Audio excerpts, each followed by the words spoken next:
इखलाकियात, उसूलों की धज्जियां उड़ा दी, सामने नहीं रखा उसूलों को, इखलाकियात को, सिर्फ डॉलर देखे, पैसा देखा। सऊदी अरेबिया लगभग 30 बिलियन डॉलर, 30 बिलियन डॉलर जो है ना, वो खर्च करने वाला है कहां पे?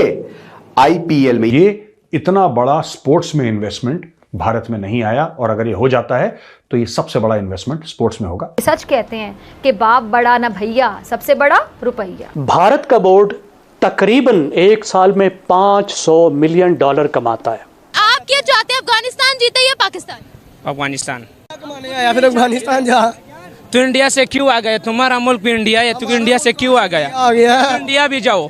जो आईपीएल की फ्रेंचाइजेज हैं, उन्होंने कुछ सम फ्रेंचाइजेज जिन्होंने एक अच्छा hefty amount of almost 5 million pounds India global league में जा चुका है, तो ये भी वजह, और उन्होंने हमें जानबूझ के अलहदा करने की, आइसोलेट करने की हर लम्हे कोशिश की है। वैसे भी अगर भारत को नाराज कर दिया जाता तो सोचे ना, फिर इन गैर मुल्की खिलाड़ियों का रोजगार छीन जाना था। अच्छी बात यह है कि भाई सऊदी अरब में अगर आईपीएल हुआ, सऊदी अरब पैसे लगाएगी, भाई स्टेडियम बनेगा। इस वक्त असल में बीसीसीआई जो भारत का क्रिकेट बोर्ड है वो अनोखा लाडला है, और उसके सामने सिर्फ पाकिस्तान का क्रिकेट बोर्ड नहीं, और रीजनल एशियन अदारा और बैनुल अक़वामी अदारा दोनों। जय हिंद दोस्तों, जैसे जैसे दुनिया आगे बढ़ रही है, वैसे वैसे सऊदी अरबिया को एक बात समझ में आ रही है।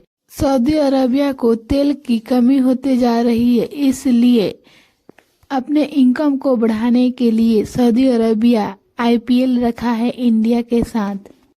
सऊदी अरबिया चाहता है कि कुछ इंडिया की आईपीएल ड्रेस खरीद ले, और इंडिया वाले सऊदी अरबिया की कुछ ड्रेस खरीद ले, इससे इनकम में उसका बढ़ोतरी होगी। इसको लेकर पाक मीडिया में क्या चर्चा चल रहा है, आइए देखते हैं। इस चैनल पर नए हैं तो लाइक और सब्सक्राइब करना ना भूलें। प्रिंस मोहम्मद बिन सलमान वली अहद हैं, सऊदी अरेबिया के प्राइम मिनिस्टर हैं और स्पोर्ट्स के निहायती शौकीन। आपको पता है रोनाल्डो दुनिया भर के लोग ये सऊदी अरब पहुंच रखे हैं। सऊदी अरब के जो क्रिकेट के क्लब्स हैं वो बड़े मशहूर हैं, और सऊदी अरब को प्रिंस मोहम्मद बिन सलमान एक मॉडर्न कंट्री बनाना चाहते हैं। आज तक दोस्तों जब लोग सऊदी अरब के बारे में सोचते तो यही था कि अच्छा शरिया कानून लागू है, जो चोरी करेगा हाथ काट देंगे, झूठ बोलेगा जीभ काट देंगे, गलत देखेगा आंखें फोड़ देंगे। अच्छा, और यहाँ पे ज़्यादातर सऊदी अरब जाना चाहता था तेल के लिए, और इसलिए जाना चाहता था क्योंकि वहाँ पे मक्का और मदीना है। अब तेल हो रहा है खत्म दोस्तों, तेल हो रहा है खत्म।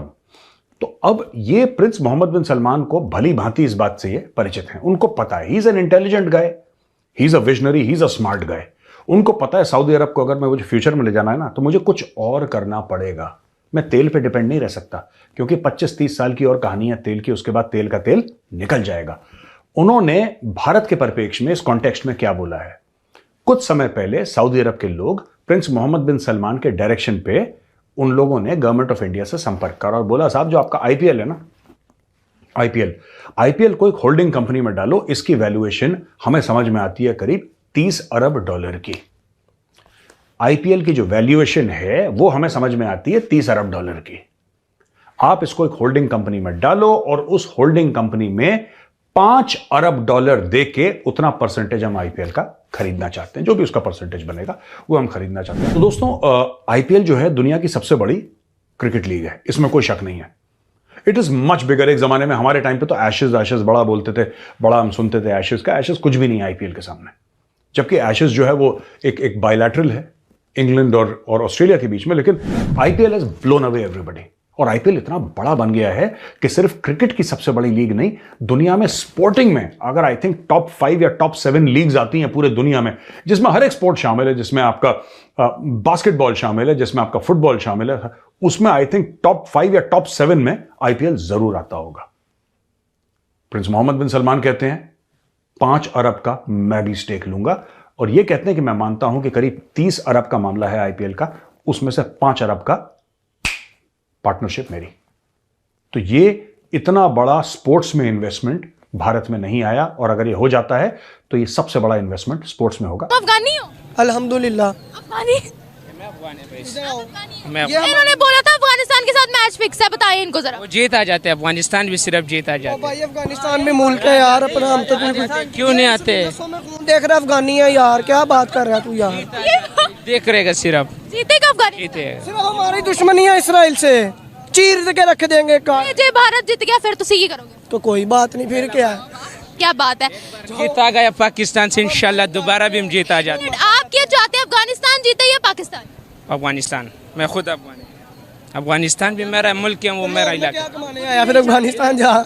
तो इंडिया से क्यों आ गए? तुम्हारा मुल्क भी इंडिया है, तू इंडिया से क्यों आ गया? आ गया है। इंडिया भी जाओ, मैं अल्लाह से मांग लेगा, तू भगवान से मांग लो, जाओ भगवान से मान लो। क्यों तुम्हारा बाप भी अफगानिस्तान का भी है, भगवान से उमर लगा देगा, भगवान से मांगवाएगा। आपने उन्हें क्यों बोला कि इंडिया जाओ? भाई ये खुद अफगानिस्तान के, सारा पठान भी अफगानिस्तान भी है, हम भी अफगानिस्तान का ही है, पठान भी अफगानिस्तान का है। अल्हम्दुलिल्लाह हम भी आप में क्यों? पाकिस्तान वर्सेस इंडिया जब होता है तो किसको सपोर्ट करते हैं? मैं सपोर्ट कर लेगा, सिर्फ अफगानिस्तान का है। जेंटलमैन गेम क्रिकेट कहलाता था। खेल खेल है और खेल को खेल के अंदाज में लेना चाहिए, स्पोर्ट्समैन स्पिरिट पे। शहजाद साहब ने बहुत सी चीजें रख दी और फिर ये कहकर के इंडिया एक और ही लीग खेल रहा है, वो ग्लोबल लीग का हिस्सा बन गया है। तो इसका मतलब ये है कि अगर वो वहां पर अपनी मोनोपोली रख रहा है क्रिकेट के अंदर, तो वो उसको खेल को खेल नहीं रहने देगा। वो खेल को में सियासत कर रहा है और सियासत की बुनियाद पर पाकिस्तान को आउट करने की कोशिश कर रहा है क्रिकेट ग्राउंड से।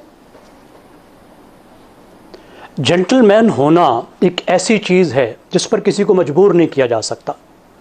ये चॉइस है कि कोई जेंटलमैन बने या ना बने। जैसे आपने कहा, इस वक्त असल में BCCI जो भारत का क्रिकेट बोर्ड है वो अनोखा लाडला है और उसके सामने सिर्फ पाकिस्तान का क्रिकेट बोर्ड नहीं, तमाम क्रिकेट बोर्ड और रीजनल एशियन अदारा और बैनुल-अक़वामी अदारा दोनों बेबस हैं, दोनों कुछ नहीं कर सकते। उसको एक वीटो की ताकत हासिल हो गई है और उसकी 3 सादा वजूहात हैं। पहली बात है माशी, इस बोर्ड की माशी ताकत। भारत का बोर्ड तकरीबन एक साल में $500 मिलियन कमाता है। इसके बाद की जो 5 बोर्ड्स हैं उन सब की आप कमाई इकट्ठी भी कर लें तो भारत की कमाई के बराबर नहीं बनती।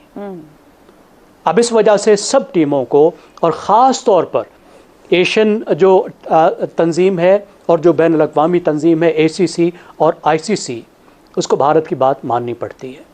और उसकी एक वजह है कि भारत का इतना बड़ा होना, वहाँ पे क्रिकेट देखने वाले 1 अरब से ज़्यादा हैं, 1.25 अरब है। उसकी वजह से देखने वालों से जो आमदनी होती है और फिर ख़ास तौर पर मीडिया के ज़रिए से जो आमदनी होती है, वो इतनी बड़ी आमदनी है कि उसको मिस करना कोई अफोर्ड नहीं कर सकता। दूसरी बात, भारत की सियासी ताकत, भारत का इन्फ्लुएंस जिसका चौधरी साहब ने जिक्र किया। जैसे जैसे भारत की मईशत बढ़ी है उसका सफारती वज़न बढ़ा है और भारत उस सफारती वज़न को हर जगह इस्तेमाल करता है, कहीं नहीं हिचकिचाता। उसने क्रिकेट को ख़ास तौर पर अपनी डिप्लोमेसी के लिए इस्तेमाल किया है और क्रिकेट पर अपना इन्फ्लुएंस डाला है। ये उसका एक डिप्लोमेसी का, सॉफ्ट पावर का एक टूल है जिसको वो इस्तेमाल करने से बिल्कुल नहीं हिचकिचाता।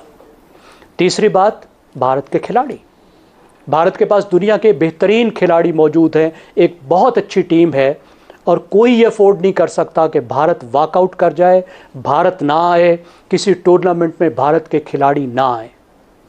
अब ये इतने बड़े फैक्टर्स हैं कि जिसकी वजह से भारत को, भारत की क्रिकेट की तंजीम को वो वीटो पार हासिल हो गया है और वो ताकत आ गई है कि वो धमकी देकर अपनी बात मनवा लेता है।